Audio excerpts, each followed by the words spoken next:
groovy. Welcome back to the channel, horror fans. Hit that subscribe button below if you haven't already, so you don't miss out on crazy videos like the one you're about to see right now. In today's video, we're going Easter, big time. Like huge, carnivorous, crazy 1970s animal exploitative style. Today I'm going to discuss our favorite oversized rabbit flick, Night of the Lepus. Night of the Lepus is one of many exploitative films from the 1970s into the 1980s, where there was a demand, apparently, for large, oversized animals. I guess maybe society had seen enough animal testing at that time and consequences of improper chemical use, and just put the two together. There were movies about spiders, frogs, slugs, deadly bees, piranhas, rats, you get the idea. This film centers around rabbits. Believe me, it's as silly as it sounds. The film stars Stuart Whitman as Roy, the ever-famous Janet Leigh as Roy's wife Jerry Bennett, who is famous for Alfred Hitchcock's Psycho and mother to Hollywood scream queen Jamie Lee Curtis, Rory Calhoun as Hillman, who is famous for Motel Hell, and DeForest Kelley as Elgin, who plays McCoy in Star Trek. Long before the R rating was introduced in the mid-80s, most horror films like this were rated PG. Be warned that some of the images might disturb animal lovers, but rest assured, no animals or rabbits, or even people for that matter, were harmed in the making of this film. So without further ado, let's head into the breakdown and take a look at these cute little creatures. Spoilers ahead, folks. Right from the start, we are presented with some sort of news bulletin about how rabbits are taking over Australia and ruining the land by eating every damn thing they can find. Why are these two lines blurred out anyways? Odd. These rabbits are running amok, where they are running headfirst into fences. Ouch! Apparently, it's happening in the US as well, but in color this time around, where we are presented by the title card. How could these cute little things cause so much trouble anyways? Hillman, a local rancher, is out riding his horsey when this happens.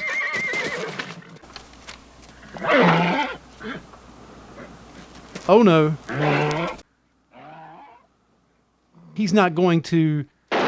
Just like that, huh? Hillman has no choice but to walk back now, amongst all those cute little rabbits. He calls Elgin Clark where he arranges a meeting for his help with his obvious rabbit problem. Elgin mentions to Hillman in their meeting about Roy Bennett, a scientist who specializes in wiping out wildlife.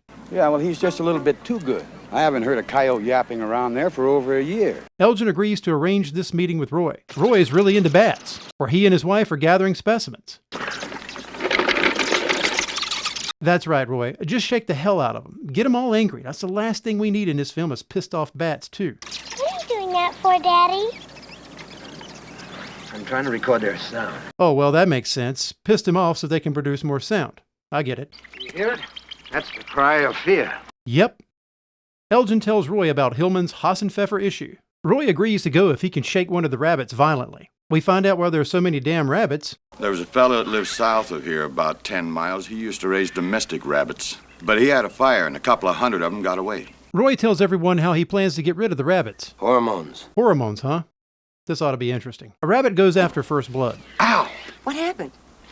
A rabbit bit me, that's what happened. The bite of the lepus.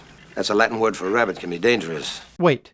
I thought the title of the film was Night of the Lepus, not Bite of the Lepus.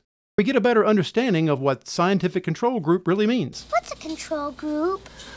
Well, they get the same care as the others, but they don't get any of the medicines. It sounds like healthcare in America, honestly. Roy starts shaking rabbits. Fun fact here, rabbits aren't aggressive creatures. Roy gets this serum ready and injects the rabbit. Their daughter, who looks a lot like Carol Ann from Poltergeist, seems disappointed. Roy gets a call. Mommy and daughter hug it out. It'll be okay, you little brat. Mom leaves her daughter alone with the rabbits, where she swaps the specimen that was injected for the one that wasn't. Yep, a brat, all right. You said I could have one. Can I, before you kill him? Yeah, Dad, before you kill them. She must have heard about the coyotes he wiped out earlier. The brat gets her way and takes the specimen with the... Hormones. The team head over to Hillman's ranch where they can't find any better means of containing the rabbits other than a trash can. Boy, I sure hope PETA isn't watching this shit. Jack, Hillman's brat, takes the other brat's new pet rabbit and releases it. Those darn rabbits killed my chickens. What a dick. Back at the lab, Roy and his wife start weighing the new rabbit specimens, completely foreshadowing what the hell happens in just a few minutes. Another local rancher threatens Hillman. If this don't work, Cole, I swear I'll send my planes over your land. The group starts a field fire to burn off any remaining food the rabbits may have access to. Or they're just looking for a new way to cook rabbits. Run, rabbit, run! Run, rabbit! Run, rabbit! The team finds tracks, rather large rabbit tracks I might add, while the two brats agree to say nothing about the genetically altered rabbit they willingly released into the wild, further compounding the issue at hand. Fucking brats. Hillman's brat takes the other brat to visit his friend, Captain Something or Another, at a gold mine that's nearby. Captain Something or Another isn't there. What a dump. So brat number 1 heads into the mine shaft to look for him. Already not a good idea. Hillman's brat finds his version of a large rabbit track, and brat number 1 finds Captain Something or Another dead, for obvious reasons. Brat number 1 runs into the first giant rabbit. Well, it's your fault, you little brat. And how quick did this all happen? Jesus, I know rabbits multiply quickly, but that is some insane timing. Here we get a better shot of the rabbit. The special effects crew just used close-ups of the rabbits smeared with ketchup. Brat number 1 passes out from shock and starts having a damn nightmare. Some nightmare. The doctor says she'll be fine, while somewhere down the road a random-ass truck driver pulls over. To check his load, of course, where he hears a sound and decides to investigate. Yet another bad idea.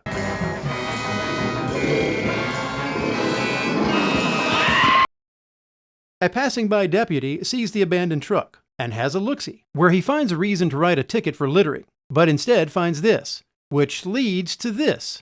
Yeah, I know what you're thinking. How could rabbits do this? Then ask yourself, how about 300-pound rabbits? Makes better sense, huh? Sheriff arrives and gives his reaction to the crime scene. Sheriff calls in and finds out about Captain What's-His-Name's body that was found in the mine from earlier. The sheriff and his lead deputy bother a guy who has a microscope to get his opinion, where he says the cans found at the scene were bitten into by someone who was apparently starving and couldn't find a can opener fast enough.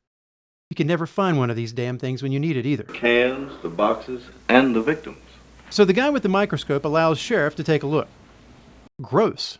The only thing that could have caused this sort of destruction would have been a saber-toothed tiger. Really? A saber-toothed tiger? But aren't they extinct? Where did they find this guy anyways? More victims start showing up grisly murdered by the killer rabbits. Elgin talks to another scientist who looks a lot like the lollipop kid from The Wizard of Oz with that hairdo. I don't suppose there's a chance that you can bring back one of those rabbits alive. Why, so you can have a pet? The group makes it out to the mine shaft from earlier and finds more footprints. These guys aren't messing around and break out with the heavy-duty fireworks right away. Fun fact, you should never hold a stick of dynamite when you light it. You could lose a finger or two. Elgin finds a large rabbit hole up on top of the mine shaft, where, like most any kid who finds a hole, can't resist tossing a rock into it. You know, to scientifically check the depth. We then hear sounds of pissed-off rabbits. Must be that sound of fear Roy was talking about from earlier. You hear it? That's the cry of fear. Roy wants to go into the mine to see one of the beasts himself. Hillman and Roy enter the mine. Roy's wife alerts Elgin they entered the mine, so they don't blow their asses up accidentally. Hillman and Roy hear a noise, where Roy gets to see one up close. But they look so harmless. The rabbits start hauling ass out of the mine shaft. So do Hillman and Roy. The guy up top sets the explosives, while the guys in the mine fight for their lives.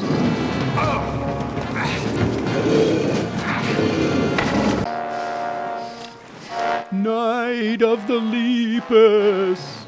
A cowboy eats a sandwich and tosses out the lettuce. Fun fact, rabbits love lettuce. Next time, he'll ask to hold the lettuce. Roy's wife sees this shit and pops a cap in that wascally wabbit. The fight scenes were filmed with an actual guy dressed in a rabbit suit, believe it or not. Calm down, he's gone. The rabbit's gone. The rabbits continue to evacuate the mine as they know something's about to happen. And it does. Well, I think I fucked up Easter this year for sure. Turns out they didn't. And now we have rabbits everywhere. Good job, guys. Horses are stirred up by the carnivorous cornejos. Hillman hears the commotion outside his house. It's worth noting that the set of this film used many miniature models scaled to make the rabbits appear larger than life. The horses have had enough of that crazy shit, while the rabbits wait to pounce the horses. Yes, folks, rabbits attacking horses. You saw it here. The cowboy from earlier who was attacked tries to flee the area, but is approached by the rabbits. So he turns his shit around, only to see the rabbits have outnumbered him. The rabbits chase him down the road, while Hillman gets the group into the cellar for protection. The cowboy returns to the ranch, in a hurry, knocking down the phone lines. Whoopsie! Have a nice trip. See you next fall. Hillman blasts a few of those wascally wabbits, and then gets in the cellar himself, as his family huddles together. The rabbits approach the house. Man, they're adorable. Hillman blasts through the cellar door. Wow! And now they're in the house, eating up all the groceries. One of the rabbits claws through the floor. There goes the linoleum. And it gets blasted too. Pretty brutal for a PG flick, if you ask me. The floor is ruined.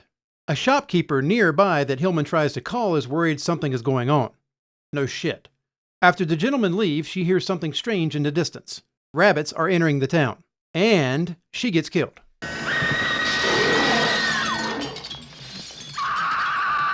The next morning, Hillman and his assistant discuss what they're having for breakfast. And Roy decides to evacuate his wife and brat. Bye-bye. Meanwhile, the sheriff is over at the airport measuring the rabbit's teeth with his fingers. Rabbits with teeth that long. The team decides it's best to get in the air as rabbits can't fly too well. And Hillman hitchhikes.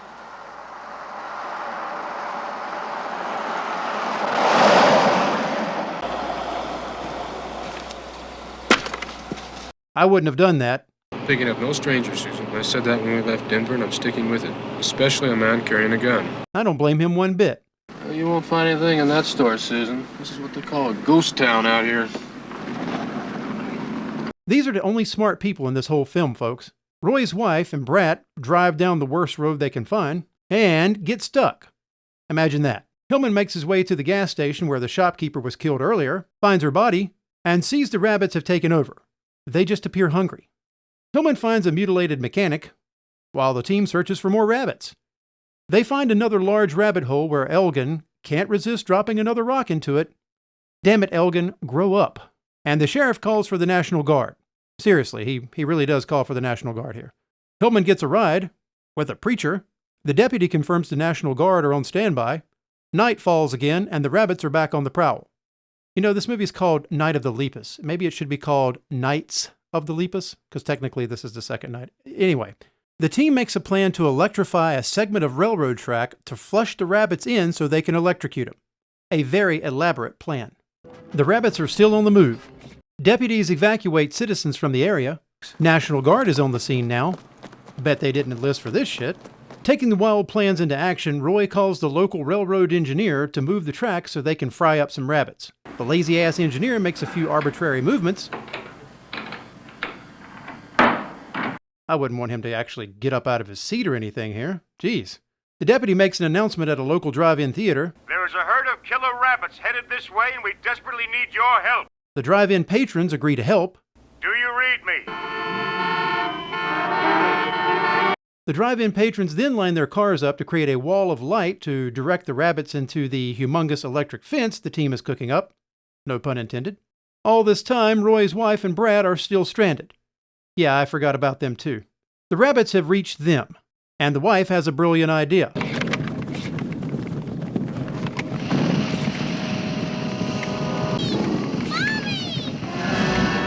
Torch some rabbits.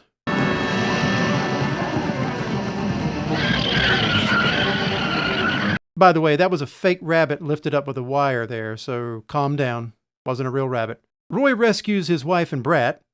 Where the hell was he this whole time? Busy planning an elaborate way to kill rabbits. Jesus. The lineman gets the power lines ready for the railroad tracks. We get another silly announcement. Ladies and gentlemen, reports from headquarters confirm that the horde of killer rabbits is getting closer to town. Make sure they all roll their windows up. Windows? Please roll your windows up. I guess so the rabbits won't jump into the car? These things are the size of cars. Jesus, that makes no sense. The linemen connect the power lines to the track, flip the switch to energize it, while the National Guard earns their pay. There they are! Fire! Fire! The rabbits approach the train tracks, where they are barbecued. Remember, this is a rated PG movie. The rabbits step on the track, and they all get killed. The next day, Hillman meets back up with Roy to discuss a job well done, where they pat each other on the back for killing oversized rabbits in a most peculiar way. The end. Or is it?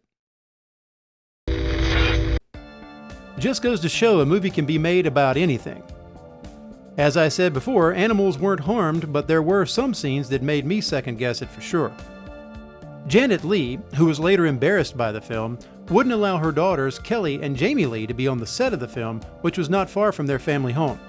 She didn't want them to see or be a part of any horror film. Oh well. Posters for this film didn't include rabbits in the artwork, as there were fear it would give away the secret, or just make people laugh their asses off.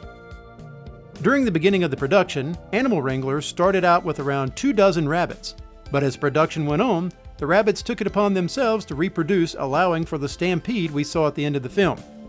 Guess there wasn't much else to do on the set but nibble lettuce and get friendly with the other rabbits. Really friendly. When the script was originally written for the film, it was titled Night of the Lepers, and was about zombies from a plague-like outbreak to ride on the success of the Night of the Living Dead. When the script was introduced to an executive at MGM during a dinner, the executive spilled wine on the copy and confused the title for Night of the Lepus instead. After joking about this to one of his children, the child loved the idea. The rest was history. I thought the film was fun to watch. The lighting was bad in many places, but the acting was good, with a mainly all-star cast. The premise was original, I will say that, and the special effects were as good as they could have been for such a film. I'm going to give this film 2 skulls. The premise was outlandish. The special effects were subpar, and the acting was comical at times. Worth a watch once, maybe around Easter, and then shelve it. Thanks for hopping in. Until next time.